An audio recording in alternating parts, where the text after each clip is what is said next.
Captain Marvel just came out. It was not bad. It was good. Actually, it was pretty good.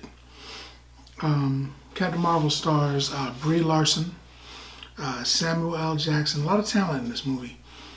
Jude Law, Annette Benning, which surprised me. I wasn't expecting her in here.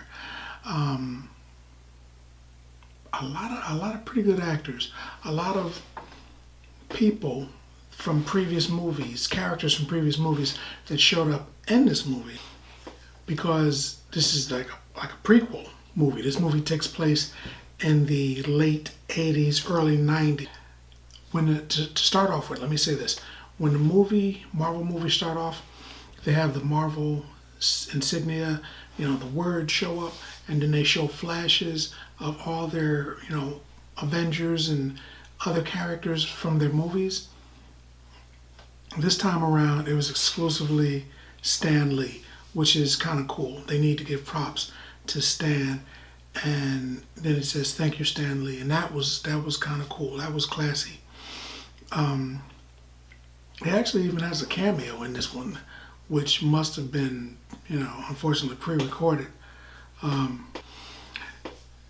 The movie starts off with her, without too many spoilers, without any spoilers if I can avoid it.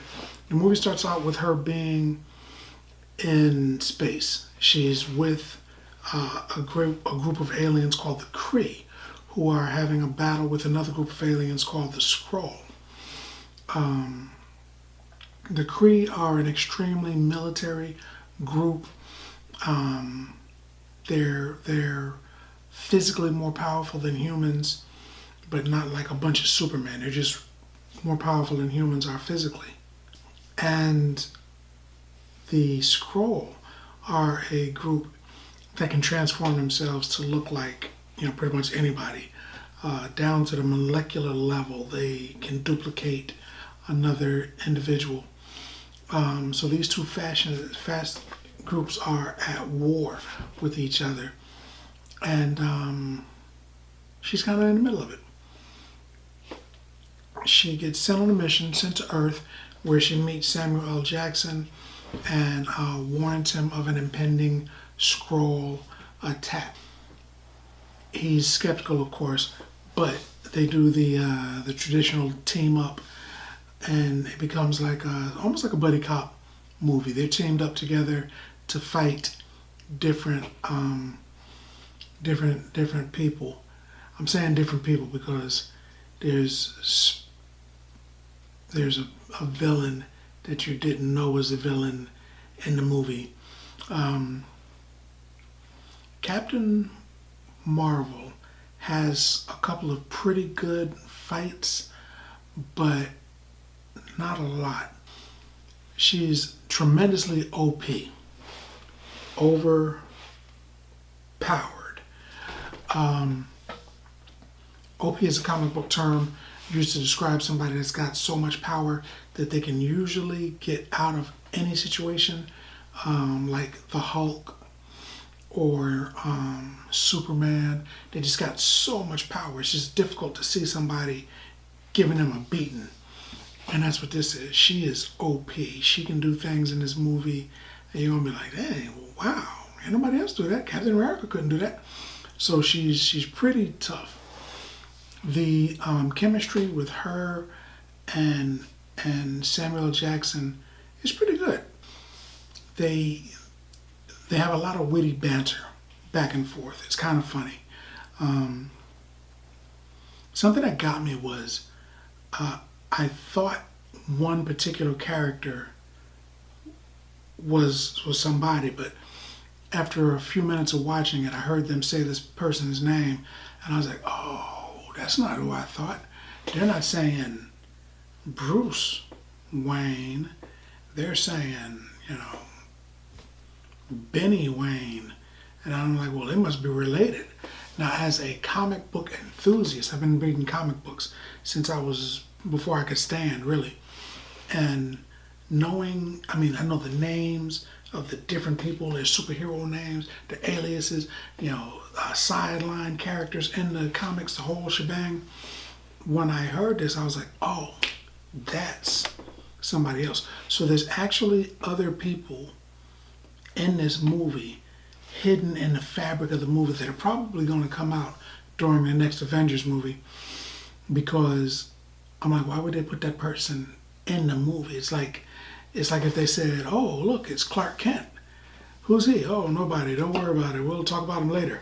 And then they really don't mention him anymore in a particular movie. But as an audience, you're like, Clark Kent? Isn't that Superman? That happened once or twice in a movie where somebody was mentioned, and I'm like, wait a minute. I know that person. That's blah, blah, blah. So that was kind of cool that they did that. They dropped hints like that. There's a villain in the movie, the main villain, whose powers are different from the comic books. And I don't know why that was. Then a lot of things. The way that Captain Marvel gets her abilities is changed from the comics. They changed a lot of things. I guess to make it fit with the continuity of the Marvel universe, the movie universe. They had to change some of the comic book stuff to fit. So I guess that's what was happening there. They're not really following the comic book at this juncture at all. Because, I mean, there's even a character that is a recognizable character, but it's not. Kind of a la Doctor Strange and the Ancient One. When you see the movie, you'll be like, oh, okay, I know what he meant. You'll see. It was a good movie. I went in with the mentality of, well, this is what's going to happen because I've read the books. I know the story, but it was different. So that was a little teeny tiny bit upsetting because I wanted to know what was happening in advance because, I thought I knew. But at the same time, it was refreshing because it was a different take on something I consider a familiar story. So with that, it was pretty good. And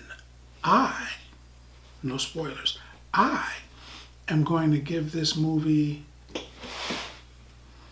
8 bags of popcorn, man. Because it wasn't really that bad. It was actually pretty good. There's more so than the action and everything.